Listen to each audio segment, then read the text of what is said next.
The Ashcroft Enigma. In the mist-enshrouded coastal hamlet of Ravenport, where the tide licked at rotting piers and gulls circled overhead like uneasy spirits, something had gone terribly wrong. The villagers spoke in hushed tones, glancing over shoulders and drawing curtains tighter at dusk. Da Cholardere. Alaric Finchad. Vanished. Not fled. Vanished.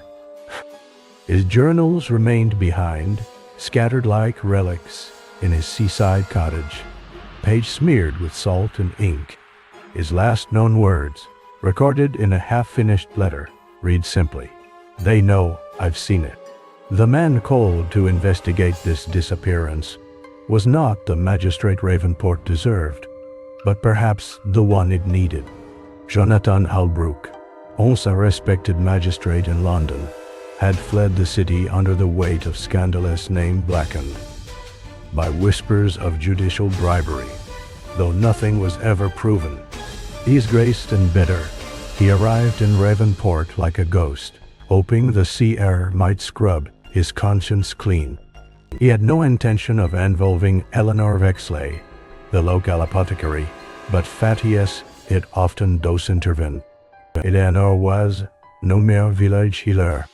Her reputation was stained by rumors that she used forbidden tinctures, spoke with smugglers, consorted with heretics.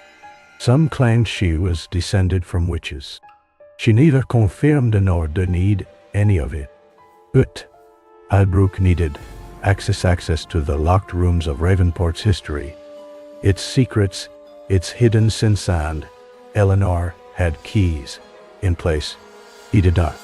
Their uneasy alliance began with the discovery of a hidden compartment in Finch's study. Behind a false panel in the hearth lay a bundle of letters, bound with oilskin twine.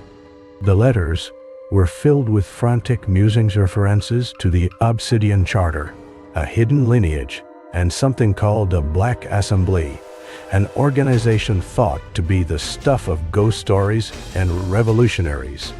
"Do you believe in conspiracies, Miss Vexley?" Halbrook asked. "I believe in secrets," she replied, "and in men willing to kill to keep them."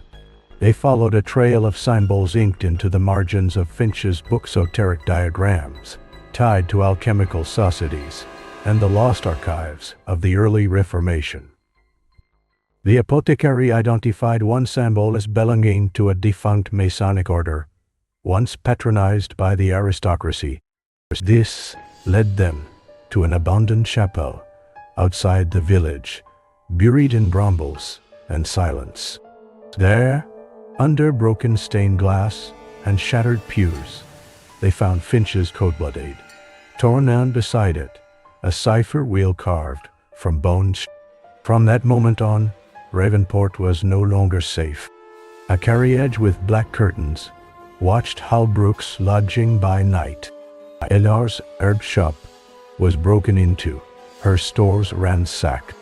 A man in a constable's coat attempted to arrest her on fabricated charges of sedition. But Halbrook intervened. His title still carried enough weight, just barely. The more they uncovered, the more peril they invited.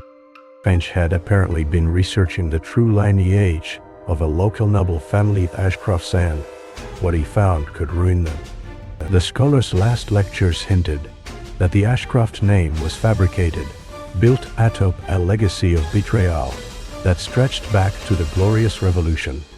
Worse still, the document suggested that descendants of traitors were seated not only in Parliament, but the Church, controlling decisions behind the curtain of history. Halbrook and Eleanor were not just uncovering a crime. They were unraveling a myth. Their partnership deepened. A man of low clinging to a sense of duty, buried under guilt. She, a pragmatist who bent rules like wire until they served her purpose. Where he hesitated, she acted. Where she doubted, he persuaded. Over candlelit maps and uncoded telegrams, The contours of trust slowly formed between them. They infiltrated a masquerade ball held at the Ashcroft estate, hidden beneath raven-feathered masks. In a hidden library, Eleanor found the original Charter of Succession, forged, dated decade before its supposed creation. Albrook confronted Lord Ashcroft not with accusations, but with knowledge. The man's reaction confirmed everything. Silence. Then, a subtle order to a footman, followed by an attempted poisoning during supper. Rip, escaping the manor by firelight. The pair realized the scholar hadn't simply vanished, had been silenced.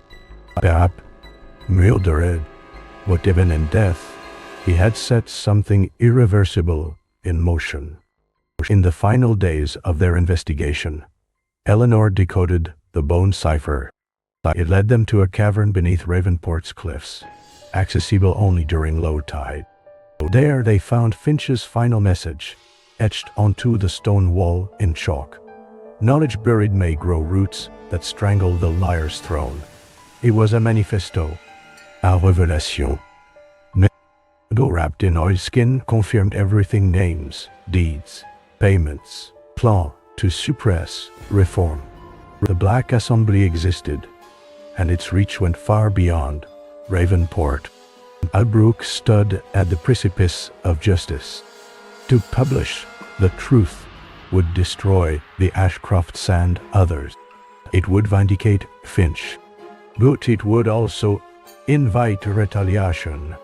Eleanor reminded him that revolutions often start not with guns, but with words, and that the choice before him was not one of safety, but of legacy. When the truth came to light, carefully released to sympathetic newspapers in London, and a select few reformers in Parliament, a tremor cause was felt far and wide. Lord Ashcroft resigned. Several others followed. A shadow cabinet collapsed within months. But change is never clean. Eleanor's shop was burned to the ground by masked men. She vanished for weeks, presumed dead. Albrook was summoned to London, interrogated, threatened, then quietly released. He returned to Ravenport older, heavier with knowledge, but not defeated. Montlater, when the village had just begun to forget the fire, Eleanor returned scarred, but alive. They met again by the cliffs, where the chalk writing had long since washed away. "Do you regret it?" she asked. He looked out to sea, then shook his head. "Not the truths, only the cost." The scholar's disappearance had cracked the facade of an entire order. It had exposed the machinery behind respectability, revealed the rot behind noble name. And though Ravenport remained quiet, with its gulls and its salt and its secrets, something had changed. The tide was still coming in, and truth, once unearthed, does not return to sleep.